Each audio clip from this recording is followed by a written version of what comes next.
have some time to look at questions 1 to 5.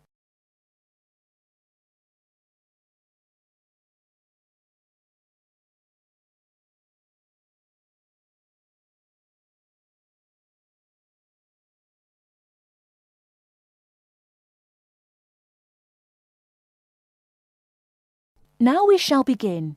You should answer the questions as you listen, because you will not hear the recording a second time. Listen carefully and answer questions 1 to 5. Kingsbury College, can I help you? Oh, hello. I'm ringing to find out about one of your courses. Yes. Is that a daytime or an evening course? Evening. Right. I'll just get a few details from you, if I may. Fine. Could I have your full name first of all? It's Peter Wright. That's W-R-I-G-H-T. OK. And I don't need to know your exact age, but can you tell me which of these age groups you belong to? 18 to 25, 26 to 35, 36 to 45, or over 45? 18 to 25. Fine. And do you have a job, or are you a full-time student? I'm an accountant. I just do courses in my spare time for interest. OK. Right. And your address, Mr. Wright? It's 11 Forest Road. Forest? Yes. Is that in Kingsbury? Yes, it is. I'm just down the road here. And do you have a phone number? It's 992-471. That's my home number. I haven't got a work number. That's fine. We probably won't need it. Before you hear the rest of the conversation, you have some time to look at questions 6 to 10.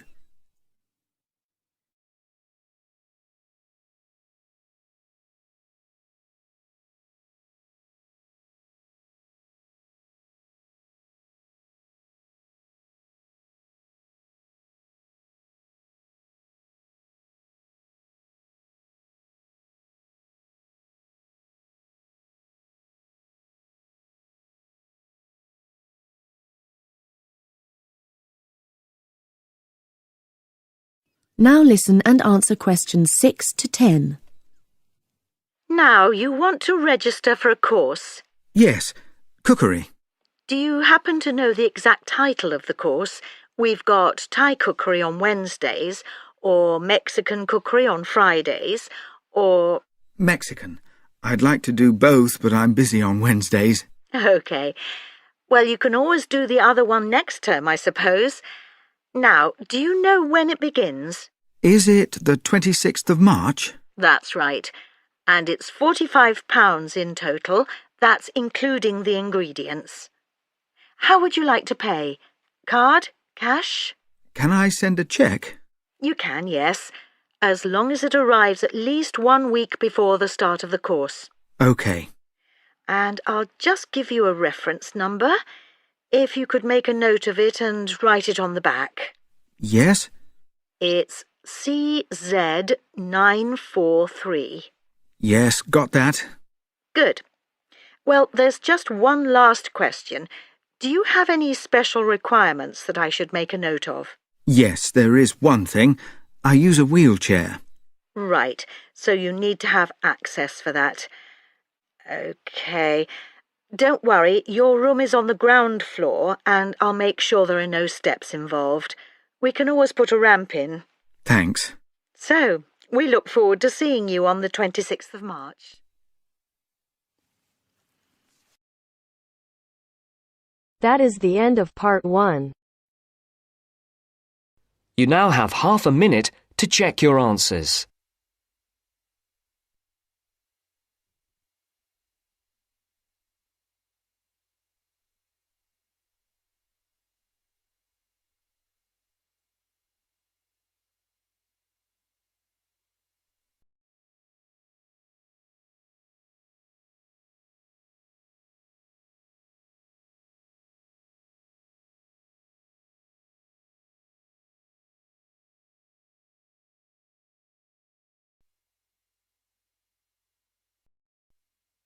Now turns to Part 2. Part 2. Listen to the guided tour commentary and answer questions 11 to 20. You now have some time to read questions 11 to 20 first.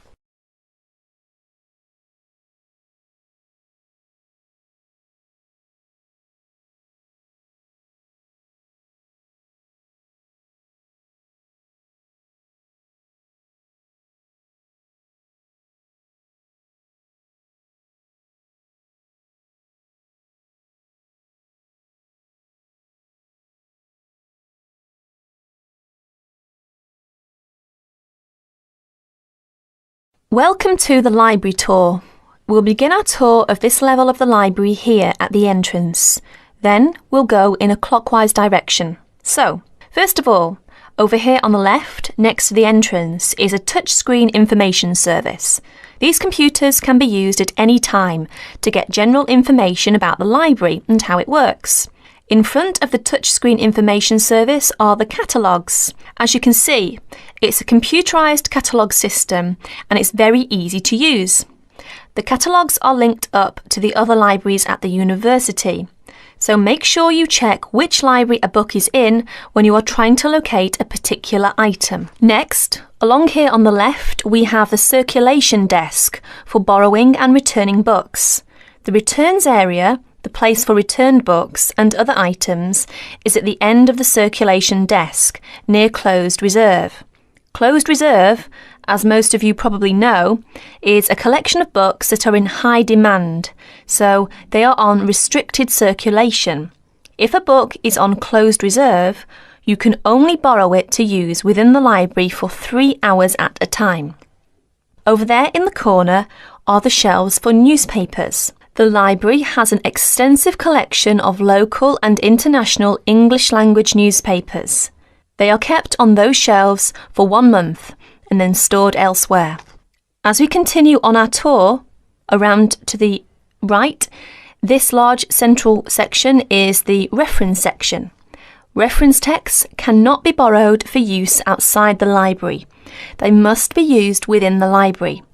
All these shelves in the centre of this level are the reference section. Now, the stairs here on the left lead to level 2 only. On level 2 are most of the law books. To go up to the other levels of the library, you have to use a lift. Beside the stairs are the restrooms for this floor. Now, as we walk around this corner to the right, this large room on the left is the Audio-Visual Resource Centre. You can come here if you wish to listen to a tape or watch one of the library's videos. Next to the Audio-Visual Resource Centre is the photocopying room. There are 15 copiers for student use, and we've recently added a colour copier. The system for copying uses cards, not coins. You can buy a photocopy card from the technician in charge of the photocopying room or from the information desk if he isn't here at the time. On our right, these work tables are for student use, especially for small groups to work together, or you and your colleagues can use the conference room, which is that small room there next to the lockers. You can work on group projects in the conference room without disturbing anyone, and there's a conference room on each level of the library. The round desk in front of the lockers is the information desk. If you need help using the catalogues or you need to organise a loan from another library, the information desk is the place to come. And finally, here, beside the exit doors, these 2 shelves contain current magazines and journals. Like the newspapers, they are kept here for a time and then stored elsewhere. OK, that's the end of the tour of this level of the library. I'll leave you to look around yourselves now, and if you need any further help, please ask at the information desk. That is the end of Part 2. You now have half a minute to check your answers.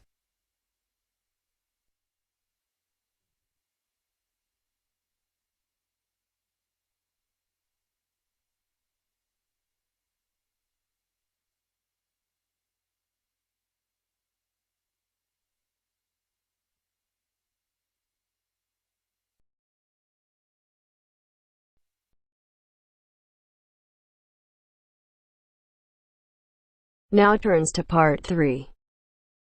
Part 3. You'll hear two university students discussing a social science lecture they attended. First, you have some time to look at questions 21 to 24.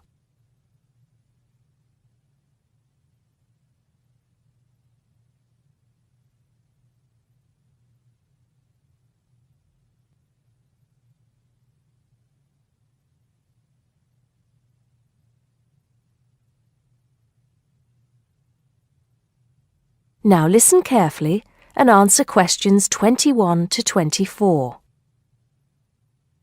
Did you go to the first social science lecture yesterday? Yeah, didn't you see me there? No, I was trying so hard to understand the lecturer. What didn't you understand? A lot of it, really. For example, he said we needed to study history as part of the course, but I didn't get why. You probably missed it. He said early on that we need to learn from our past mistakes. Right. But he also said we need to put ourselves in the place of our ancestors. Why is that? I think the point is that it's not enough to know how they lived and what they did. We need to know what they thought. I see. And I've written transferable skills in my notes next, but I have no idea what that means. If you study social science, you learn skills that you can use in a job. Oh, right. Is that all? Okay, but why is that? The point he made was that in studying social science, you use a flexible and adaptable approach to learning. Before you hear the rest of the conversation, you have some time to look at questions 25 to 30.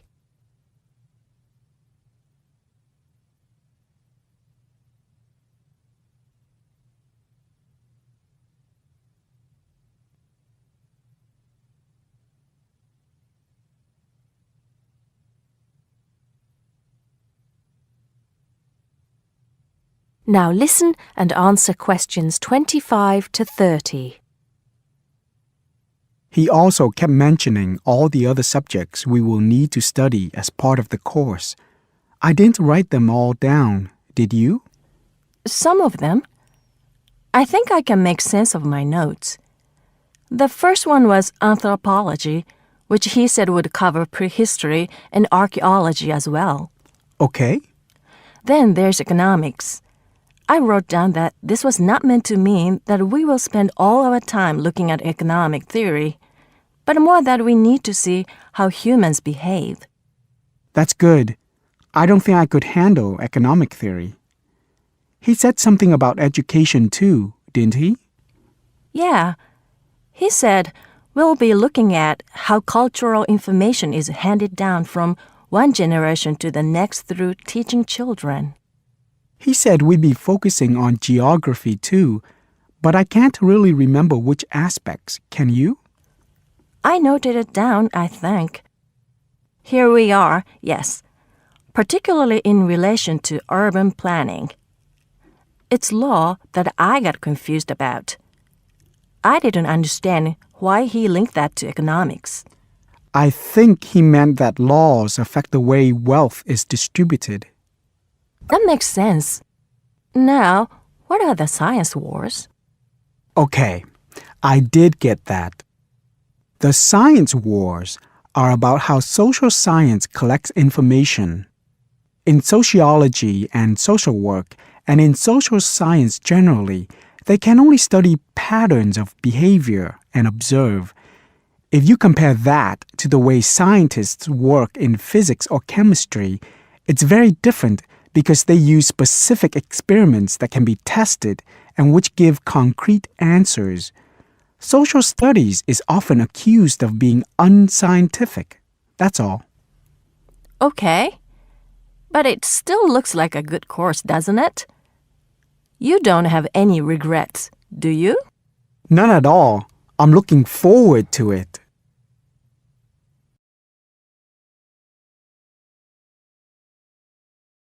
That is the end of part 3.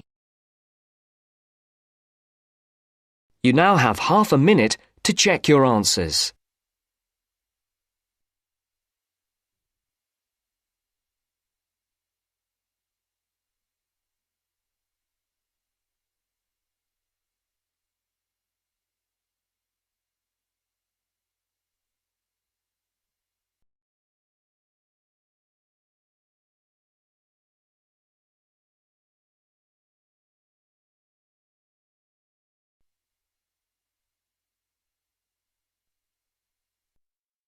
Now turns to Part 4. Part 4. I'd like to talk about the changes to our leisure time, and I'll start by talking about lifestyle changes over recent years for women. First, you have some time to look at questions 31 to 40.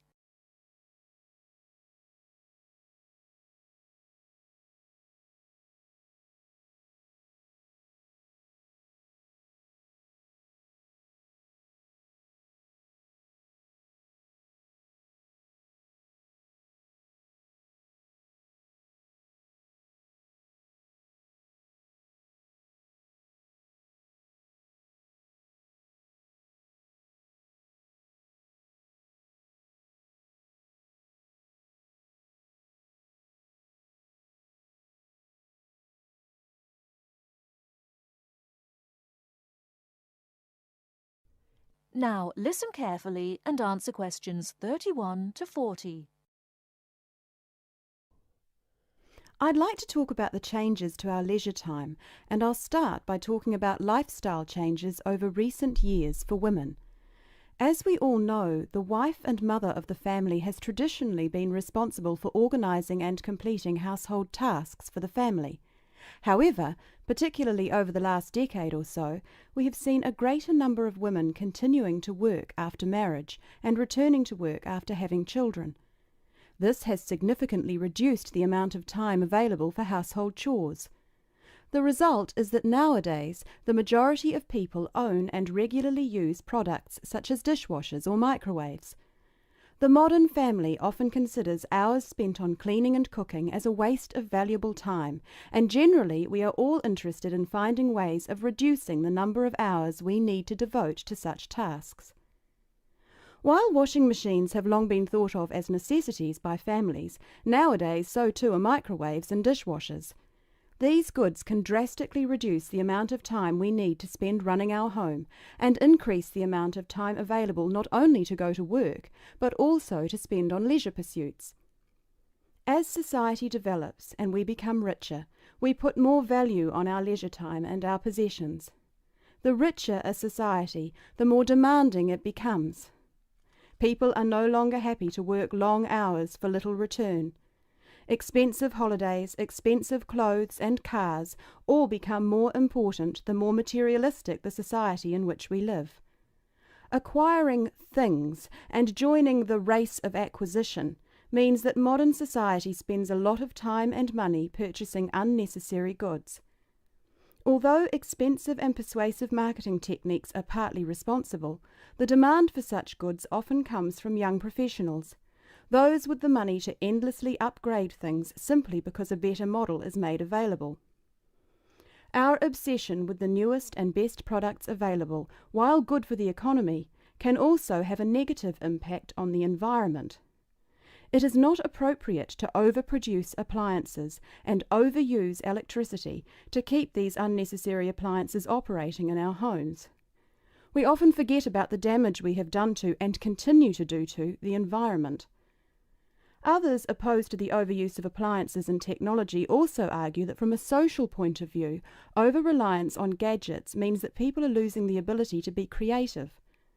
Traditionally, it was considered an enviable skill to prepare meals night after night for our families.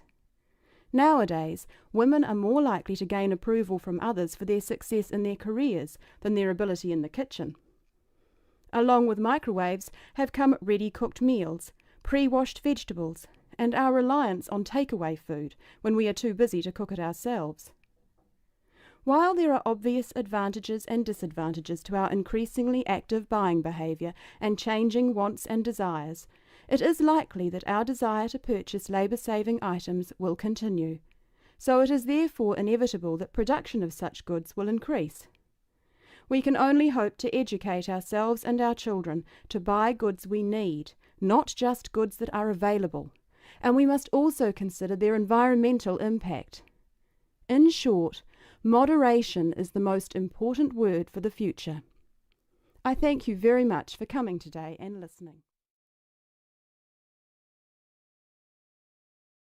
That is the end of Part 4. You now have half a minute to check your answers.